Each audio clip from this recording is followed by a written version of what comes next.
Welcome back horror lovers. तो आज मैं जो कहानी आपको सुनाने जा रहा हूँ,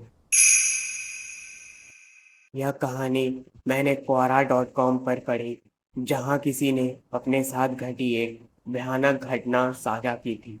एक गरीब लड़के को किसी से एक पुराना बिस्तर मिला, लेकिन उसे क्या पता था कि उसके साथ कुछ ऐसा जुड़ा है जो उसकी जिंदगी को डरावने सपनों और रहस्यमय घटनाओं से भर देगा। क्या हुआ जब उसकी माँ ने भी उसी बिस्तर पर सोने की कोशिश की? क्या उस बिस्तर को फेंकने के बाद भी खौफनाक घटनाएं जारी रही? क्या आप यकीन करेंगे कि यह सच था या सिर्फ एक मनगढ़ंत भ्रम? अगर आपको डरावनी कहानियां पसंद है तो इस वीडियो को पूरा देखें और अपनी राय कमेंट में जरूर दें। तो बिना कोई देरी किए चलिए इस कहानी को शुरू करते हैं। यह कहानी शुरू करने से पहले मैं आपको कुछ बताना चाहता हूँ कि अगर कोई हमें पुरानी वस्तुएं या कोई भी चीज दे तो हमें उसे लेने से पहले कई बार सोच लेना चाहिए। यह कहानी आपको इस लाइन के बारे में सोचने पर मजबूर कर देगी। तो चलिए शुरू करते हैं। यह तब की बात है जब मैं 14-15 साल का था। हमारा परिवार बहुत गरीब था, इतना कि मेरे पास अपना बिस्तर भी नहीं था। मैं रोज एक पुरानी और घिसी हुई रेक्साल कुर्सी पर सोता था। पीठ में दर्द होने आम बात हो गई, लेकिन कोई और चारा भी नहीं था। एक दिन मेरी एक दोस्त ने बताया कि उनके घर में एक पुराना बिस्तर पड़ा है जिसे वे फेंकने वाले हैं।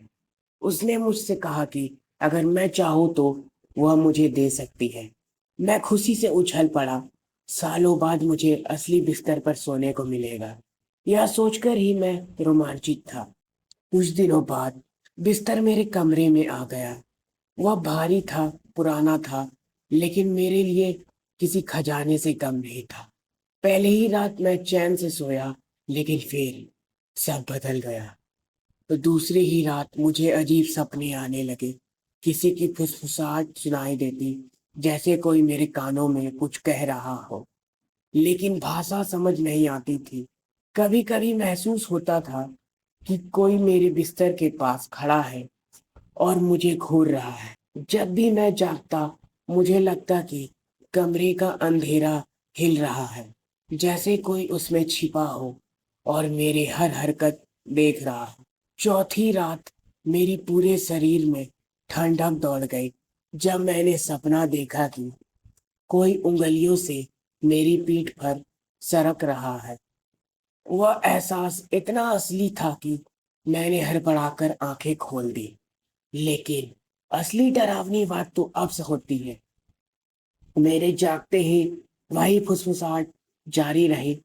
कान के पास बिल्कुल नजदीक कोई अजीब आवाज में कुछ बड़बड़ा रहा था, जैसे कोई प्राचीन भाषा हो।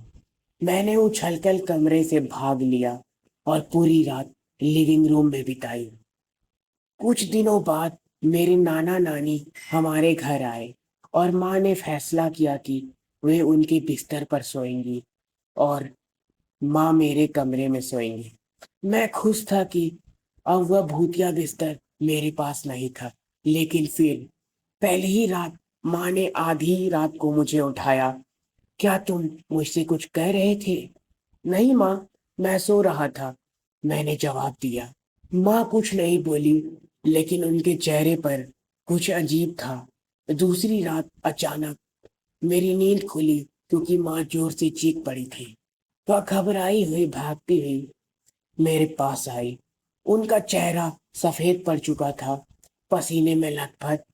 यहाँ कुछ है, मेरे मेरे कोई मेरे कान में फुसफुसा रहा था, उन्होंने कांपती आवाज में कहा। मैंने अब और कुछ छुपाना सही नहीं समझा।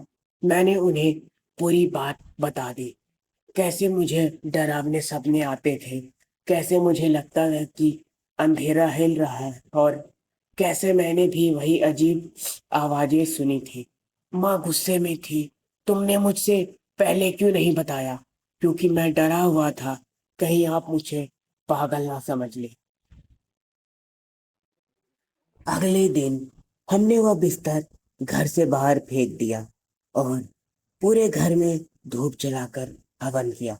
लेकिन असली डर तो तब लगा जब मैंने अपने उस दोस्त को फोन किया जिसने मुझे यह बिस्तर दिया था। तुम्हें कुछ अजीब महसूस हुआ है इस बिस्तर पर? मैंने पूछा उससे। फोन की दूसरी तरफ अचानक चुप्पी छा गई। कुछ सेकंड बाद उसकी कांपती आवाज आई। तुम्हें तुम्हें वो आवाज सुनाई दी?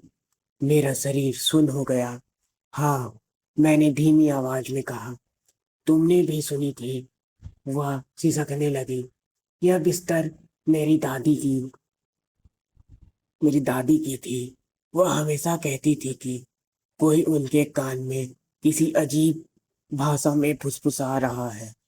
फिर एक दिन हम उन्हें उसी बिस्तर पर मरा हुआ पाए, लेकिन उनके कान में खून निकल रहा था, जैसे किसी ने कुछ जोर से उसमें चिल्लाया हो। मुझे ऐसा लगा जैसे मेरे सांसें रुक गई। मैंने फोन काट दिया और अपनी माँ को सब कुछ बताया। माँ ने सुना और कहा, शुक्र है हमने उसे हटा दिया।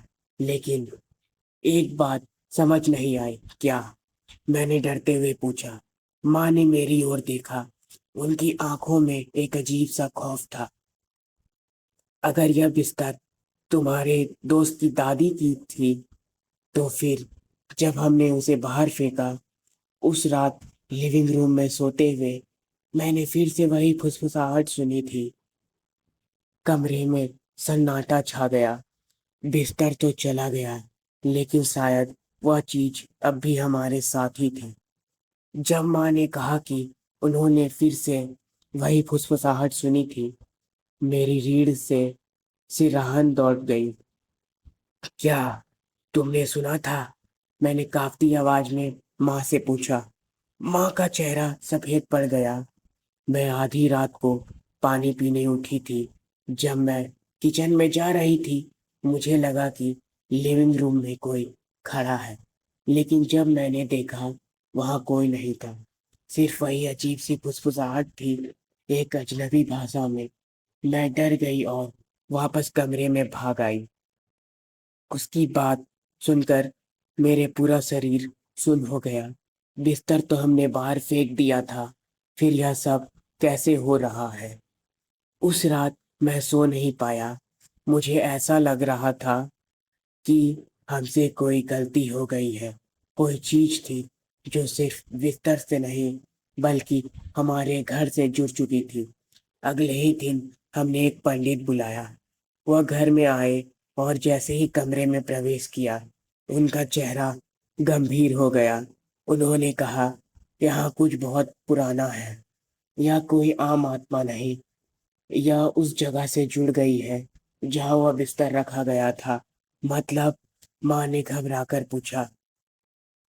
पंडित ने कहा, कुछ आत्माएं किसी वस्तु से नहीं, बल्कि किसी स्थान से बंध जाती है। आपने बिस्तर हटा दिया, लेकिन यह चीज अब इसी कमरे में रह रही है। मेरा दिल डूब गया। इसका मतलब था कि वह चीज अब इस घर को नहीं छोड़ने वाली थी। मैंने अपने दोस्त से दोबारा मिलने का फैसला किया। जब मैं उसके घर गया, तो मैंने उससे बिस्तर के बारे में और जानना चाहा। पहले तो वह कुछ भी बताने को तैयार नहीं थी, लेकिन जब मैंने उसे यकीन दिलाया कि हम सच में खतरे में हैं, तो वह टूट गई।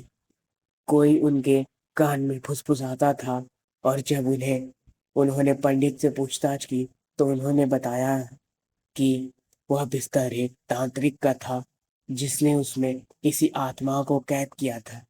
कैद किया था? मैंने घबरा कर पूछा। हाँ, मेरी दोस्त की आंखें में खौफ था, लेकिन दादी को यह नहीं पता था कि जिस दिन वह बिस्तर अपने घर लाई, उसी दिन वह आत्मा कैद से आजाद हो गई, और अब बिस्तर से नहीं, बल्कि घर से जुड़ चुकी थी। मेरा सिर चकरा गया।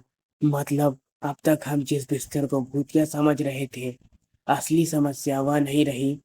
आत्मा उस बिस्तर से नहीं, हमारे घर में है। उस रात कुछ और भी भयंकर हुआ। माँ अपने कमरे में थी और मैं अपने पुराने चेयर पर सोने की कोशिश कर रहा था। रात के लगभग 2 बजे मेरी आंखें खुली और मैंने देखा कि कमरे के कोने में अंधेरा और भी फैलता जा रहा है। यह आम अंधेरा नहीं था, यह किसी तरह से हिल रहा था, जैसे कोई वहां खड़ा हो, हमें देखा, जैसे कि वह हमें देख रहा है। और फिर वही फुसफुसाहट।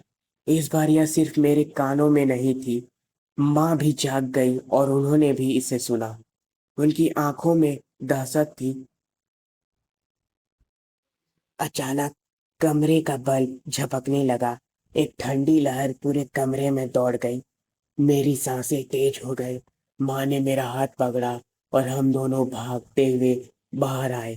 अगले दिन हम दोबारा पंडित जी के पास गए। उन्होंने कहा कि हमें घर का शुद्धिकरण करना होगा। एक बड़ा हवन करवाया गया, मंत्रों का जाप किया गया, लेकिन सबसे चौंकाने वाली बात यह थी कि जब पंडित ने घर को एक कोने में गंगा जल छिड़का, वहां की दीवार पर अजीब निशान उभर आए, जैसे किसी ने नाखूनों से वहां खरोच मारी हो। पंडित जी ने कहा, यह आत्मा अब घर छोड़ चुकी है, लेकिन इसका प्रभाव कुछ समय तक रहेगा। अगर दोबारा कुछ महसूस हो तो तुरंत बताना।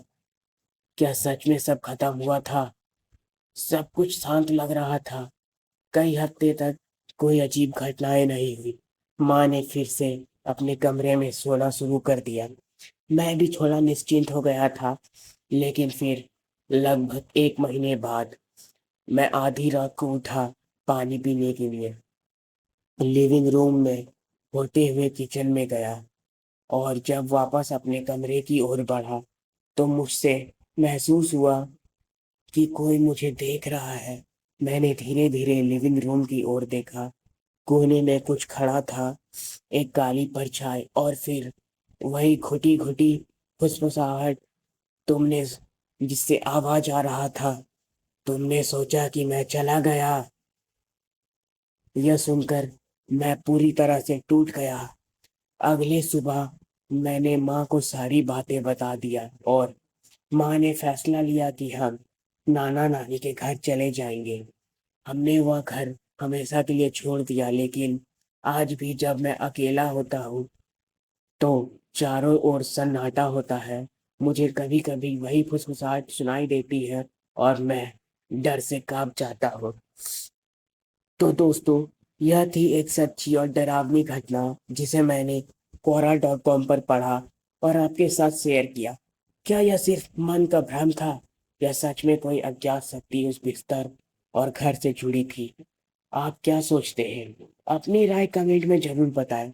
अगर आपको यह कहानी पसंद आई हो और आप ऐसी ही और खौफनाक कहानियां सुनना चाहते हो तो वीडियो को लाइक करें, चैनल को सब्सक्राइब करें और बेल आइकन दबाएं ताकि अगली डरावनी कहानी आप मिस ना करें। अगली बार फिर मिलते हैं एक और सच्ची डरावनी कहानी के साथ, लेकिन तब तक ध्यान रखना, क्योंकि कभी कभी परछाइयाँ अकेली नहीं होती। धन्यवाद।